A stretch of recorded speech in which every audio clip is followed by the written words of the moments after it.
When a teacher said, "Let's play Blooket," the entire class used to give a delighted cheer. But nowadays, the game is utterly hated. I mean, have you ever been playing Gold Rush? Gotten every single question correct, been seconds away from winning, only to lose all your gold at the last minute to a random kid who just got lucky. The game is not only bad for students, it's bad for teachers too. As this teacher said, one of my 10th graders broke his laptop screen by punching it after some kid stole gold from him in Blooket. Destroying your own laptop is pretty low IQ behavior, but I do get why this kid was so angry. Because Blooket, it doesn't reward intelligence or hard work. It rewards one thing and one thing above all else: luck. Maybe that's why Blooket is causing teachers and kids alike an absolute ton of anxiety. As this teacher said, "I had to stop using Blooket this year because I have several students who get so anxious and amped up, they'd cry."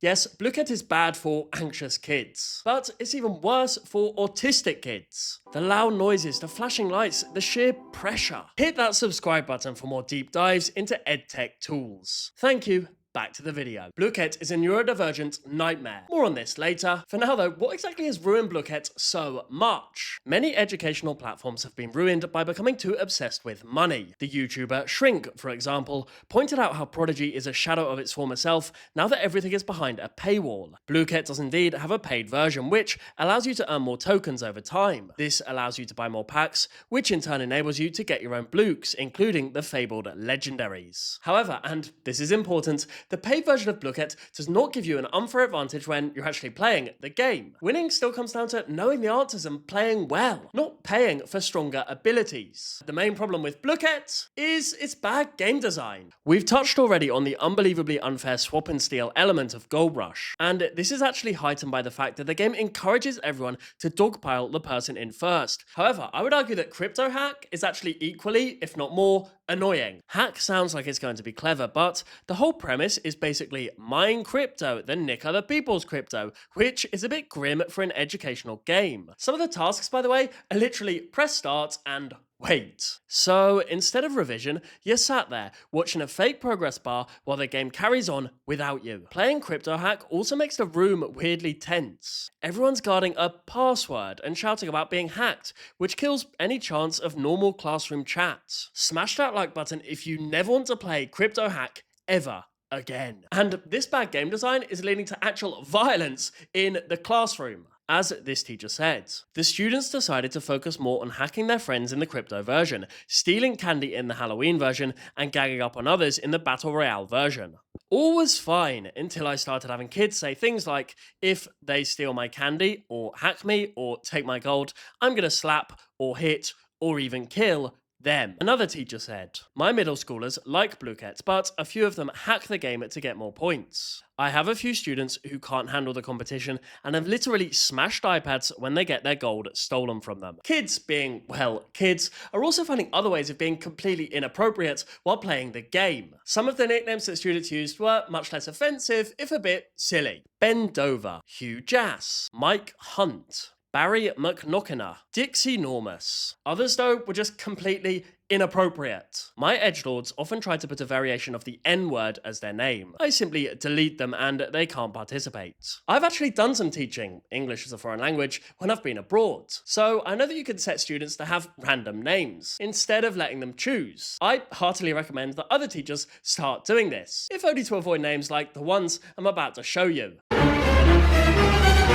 Sigh. Times 5,000. Even if a teacher does choose the random name setting, it's still possible for students to bypass this. As this teacher reported, "My students are no longer allowed to create their own usernames on Blooket. I will only use the nickname generator. Sadly, I heard today that a student knows how to hack or bypass the nickname generator and they can enter any inappropriate nickname. I'm just gonna have to stop using Blooket in my classroom. It seems too easy to hack. I'm tired of one kid ruining the fun for the whole group." And it's not just the nicknames that are hackable. The entire game is pretty damn hackable if you know how. Indeed, it only takes one Google search to find the GitHub page which provides you with every hack imaginable. From getting every answer correct, regardless of whether you're actually right or not, to unlocking every single blook in the entire game, including the very rarest, which are meant to be obtainable at special events only. So, for both teachers and students, Blooket, it clearly has its issues. But what about the positives? Well, there are better game modes than Gold Rush and Crypto Hack. My personal favourite is Fishing Frenzy, which is totally a vibe.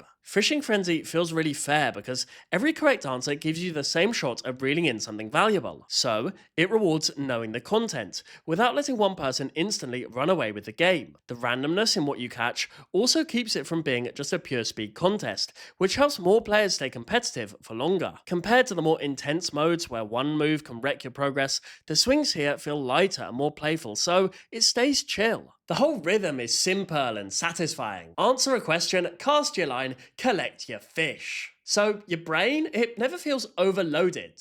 Overall, it has this comfy, low-pressure vibe where you are still trying to win, but it feels fun instead of stressful. In my classes, we do Fishing Frenzy and Fishing Frenzy only. That's the way! As this student says, the students in my class get annoyingly loud and overstimulating unless it's Fishing Frenzy. She gets it. But whilst it's true that Fishing Frenzy is a good game, I would argue that it still suffers from the same problem as every other Blooket game. Every game rewards speed over careful thinking, and that's a big issue. Let me explain why. The timers, fast-paced rounds, and constant prompts to get on with it make stopping to double-check feel like a losing strategy.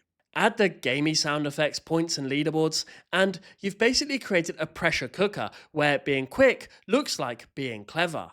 Even when accuracy matters, the immediate feedback and rapid cycling of questions train students to click first and reflect later.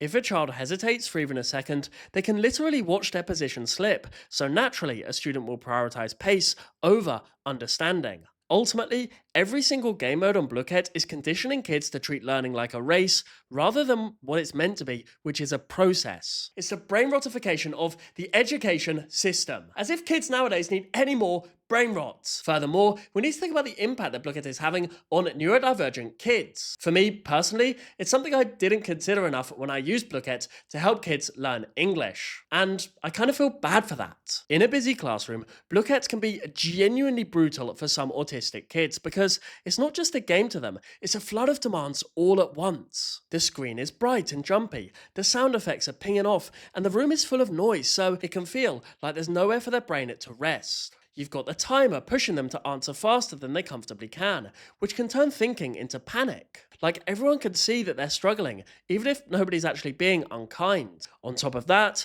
the random power-ups and sudden changes make it unpredictable, and that lack of control can be the last straw. For some autistic children, the whole setup can be simply overwhelming. Maybe the kinder, more realistic move would be to either tone it down or maybe even let them opt out without any fuss. Whilst I've clearly been blackpilled on Blooket, some teachers absolutely swear by it. These teachers argue that Blooket is great at re-engaging students who would otherwise switch off. It makes participation feel inviting rather than being simply demanding. Unlike a formal test, a game of Blooket lowers the stakes and raises the curiosity, so even more reluctant pupils are more likely to have a go. Another advantage for a student is that you don't have to wait weeks for a teacher to mark your work. Instead, you get immediate feedback, which can help students improve quickly and privately, building confidence instead of embarrassment. Finally, a Blooket fanboy will point out that the game creates a shared classroom buzz, so students who feel on the outside can join in and at least feel a part of something. To these teachers, I would say, fair enough. If it works for your specific set of students, great, good for you, but it's not for everyone, and it's certainly not a magic bullet for all the problems in education nowadays. And if you actually listen to students, you'll see that the excitement for Blooket has all but dried the hell up. We've heard a lot from teachers in this video. Sorry. So maybe, just for a change, it's time to give students their voice. This student says, Blooket is great as long as it isn't Gold Quest mode. I hate it with a burning passion. No matter how many questions I answer, I usually always end up around 8th place. So why bother trying? I know you still get coins, but the game is just a game of luck. The next student also hates the swap and steal game design. I, as a student who normally like Blooket and get the most questions answered, also hate Blooket games that allows you to steal or swap points from or with other players. Why should someone else get first place when they only answered a few questions with lucky results when you answered dozens by that point? Fair enough. And the next student just hates the whole bloody website.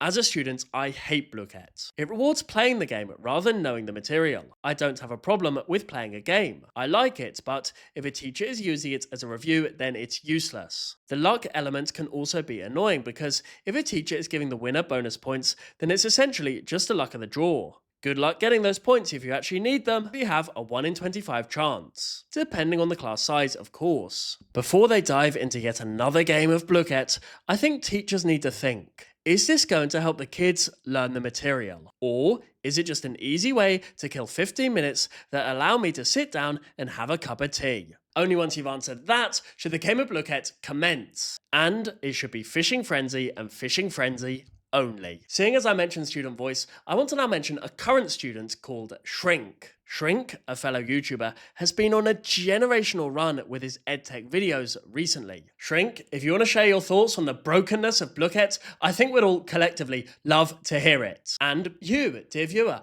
why not share your thoughts on Blooket? Do you love it or do you kinda hate it? Also, which edtech tool should I look at next? Why not let me know in that comment section below. Thank you so much to my channel members who allow me to keep making videos on all of these important things, you know, like how broken Blooket is. If you'd like to join them and support the channel, please hit that join button below and become part of the Snipe army. Thank you for watching. See you soon. Snipe, snap, out.